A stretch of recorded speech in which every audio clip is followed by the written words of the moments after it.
ദയാവലിയുടെ പേരിൽ UDF election കമ്മിറ്റിയുടെ പേരിൽ ഹൃദയപൂർവ്വം സ്നേഹപൂർവ്വം അദ്ദേഹത്തെ സ്വാഗതം ചെയ്യാം.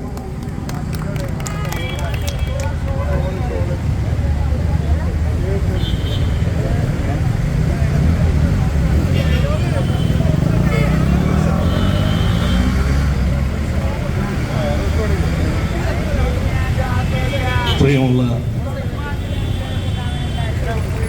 UDF പ്രവർത്തകർ, ഞാൻ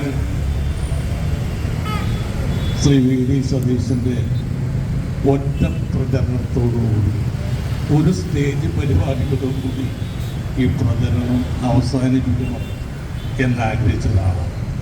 അപ്പോൾ ഏറ്റൊരു പ്രസംഗം കയറി അങ്ങോട്ട് പോയതുമായി ആ മെസ്സിയുടെ കാര്യം പറഞ്ഞ പ്രസംഗം. അപ്പോൾ അത് കണ്ട് സഹാക്കൾക്ക് കുരുപെട്ടാൻ തുടങ്ങി.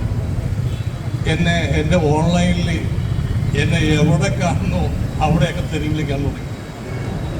എന്നെ മാത്രമല്ല ഒന്നും അറിയാത്ത എൻ്റെ മോനെ അവർ തെരുവ് വിളിക്കാൻ തുടങ്ങി. അപ്പം ഞാൻ മോനോട് പറഞ്ഞു, അത് കുഴപ്പമില്ല, അത് അതിൻ്റെ സ്വഭാവം, അവർ ശീലിച്ചതേ പാലിക്കും, അല്ലാതെ നന്മയൊന്നും അവരിൽ നിന്ന് പ്രതീക്ഷിക്കരുത്. അങ്ങനെ സമാനം. പിന്നെ എൻ്റെ ഫോട്ടോ ഓൺലൈനിൽ ഇട്ടിട്ട് ഒരു പോസ്റ്ററിലൊക്കെ ഇട്ടിട്ട് ഇന്ദുമാർജിട്ടേക്കും, ഇവൻ്റെ പടം ഇനി കാണില്ല, ഇവൻ പറയുന്ന തമാശക്ക് ഇനി ചിരിക്കില്ല. എൻ്റെ പൊന്നു മോനെ, എനിക്ക് നിങ്ങളോട് പറയാനുള്ളത്, സാറിനോട് പറയാനുള്ളത്, മായാവി സുന്ദരതയല്ല ഇതൊക്കെ. ഒന്നും കൂടി പറയാം, ഓടാ.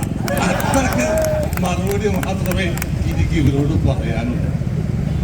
പിന്നെ വേറൊരു പേജ് ഞാൻ നോക്കിയപ്പോൾ ഒരു അരിപ്പൂട്ട് വെച്ചിട്ട് ഇൻഡു ഇട്ടേക്കണം. ഇനി ഈ പൂട്ട് നമ്മൾ തിന്നില്ല. കാരണം എന്താ എന്താണ്, രമേശ് പിഷാരടി പുട്ടിന്റെ പരസ്യത്തിലെന്നത് അരിപ്പൊടുന്ന പരസ്യം. അതുകൊണ്ട് നമ്മൾ ഇനി അരിപ്പൊടി കൂട്ടി പുട്ടുണ്ടാക്കില്ല. അത്രയ്ക്ക് ലോലന്മാരല്ല. അപ്പോൾ അവര് വെറുതെ വിട്ടേക്കാം. പിന്നെ ഞാൻ രാത്രി ഒന്നും പറയില്ല, പിന്നെ എൻ്റെ പേരിൽ കേസെടുത്തേക്കാം. അപ്പം പല TV കാരും വന്നേക്കാം. അതെന്താണെന്ന് അപ്പം അവരോടും പറഞ്ഞേക്കാം. എനിക്ക് വേറെ അത് ഇന്നലെ എൻ്റെ പേരിൽ കേസെടുത്തിട്ടുണ്ട്. ഞാൻ തിരഞ്ഞെടുപ്പ് പ്രവർത്തനത്തിൽ ഇങ്ങനെ മാനസിക വൈകല്യമുള്ളവരെ കളിയാക്കിയിരുന്നു. ഞാൻ ആരെയും കളിയാക്കിയിട്ടില്ല, ഒരു വ്യക്തിയെയോ ഒരു സ്ഥാപനത്തെയൊന്നും കളിയാക്കിയിട്ടില്ല. കാരണം കൂളമ്പാറ എന്നൊരു ആശുപത്രി ഇല്ല. പിന്നെ 2 വ്യക്തികളെ കൊണ്ട് വന്നിട്ടുണ്ട്, ആ വ്യക്തികളുമില്ല. ഒരു പയ്യനും പിന്നെ ഒരു വ്യവസായം എന്തൊരു പറഞ്ഞത്. ഒരു പയ്യൻ വന്ന് അമേരിക്കയിൽ നിന്നിട്ട് അമേരിക്ക കേരളത്തേക്ക് മോശം സ്ഥലമാണെന്നും അമേരിക്കയിൽ നല്ല സ്ഥലമാണ് കേരളം പയ്യൻ പറഞ്ഞു.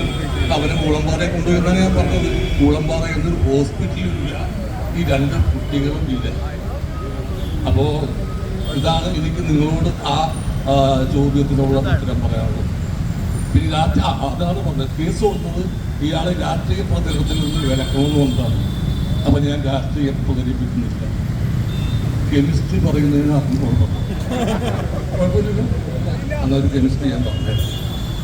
ഈ സൈനൈഡേഷൻ എന്ന് പറഞ്ഞ പരിപാടി, അത് അയിരികളിൽ നിന്നും, നമ്മുടെ ലോഹങ്ങളുടെ അയിരില്ലേ, അതിൽ നിന്ന് സ്വർണം വേർതിരിക്കാനുള്ള പൊട്ടാസ്യം, നമ്മൾ സ്വർണ്ണം പണിക്കാരുടെ ചോദിച്ചാൽ പൊട്ടാസ്യം സൈനൈഡ് ഒഴിച്ചിട്ടാണ് നല്ല സ്വർണം വേർതിരിക്കുന്നത്.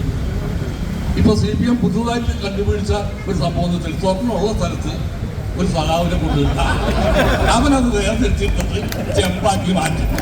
അങ്ങനെ ശാസ്ത്രത്തെ വരെ തോപ്പിച്ച് പറയുകയാണെങ്കിൽ മണിക്കൂറുകളോ നിന്ന് പറയാനുള്ള തമാശകളുണ്ട്. എൻ്റെ പ്രിയപ്പെട്ട ഇബ്രാഹിം കുഞ്ഞിക്കടന്നു, ഞാൻ ഓരോ തെരഞ്ഞെടുപ്പിലും അദ്ദേഹത്തിൻ്റെ തെരഞ്ഞെടുപ്പ് ഒരു ദിവസത്തെ കൺവെൻഷൻ ഞാനായിരുന്നു കിട്ടാറ്. അദ്ദേഹം എൻ്റെ മരിക്കുന്നവരെ എൻ്റെ നല്ല സുഹൃത്തായിരുന്നു. ഇബ്രാഹിം കുഞ്ഞിക്ക ഈ മണ്ണിൽ നിന്നും ഇവിടെ പറഞ്ഞെങ്കിലും അദ്ദേഹത്തിൻ്റെ ഓർമ്മകൾ എന്നും കളമശ്ശേരിയെ ശരിയാക്കിയ ആ വലിയ മനുഷ്യൻ്റെ ഓർമ്മകൾ എന്നും തളം കെട്ടി നിൽക്കുകയാണ്. ആ ഓർമ്മകൾക്ക് നിങ്ങൾ ഒരു നന്ദി കൊടുക്കണം. സ്വന്തം ജീവവായു പോലെ ഒരു സ്വന്തം കളമശ്ശേരിയെ സ്നേഹിച്ച ആ മനുഷ്യൻ്റെ മകന് വൻപിച്ച വോട്ടിൻ്റെ ഭൂരിപക്ഷത്തോടുകൂടി അദ്ദേഹത്തെ വിജയിപ്പിക്കണം എന്ന് അഭ്യർത്ഥിക്കുകയാണ്. എല്ലാവർക്കും എൻ്റെ നന്ദി, നമസ്കാരം.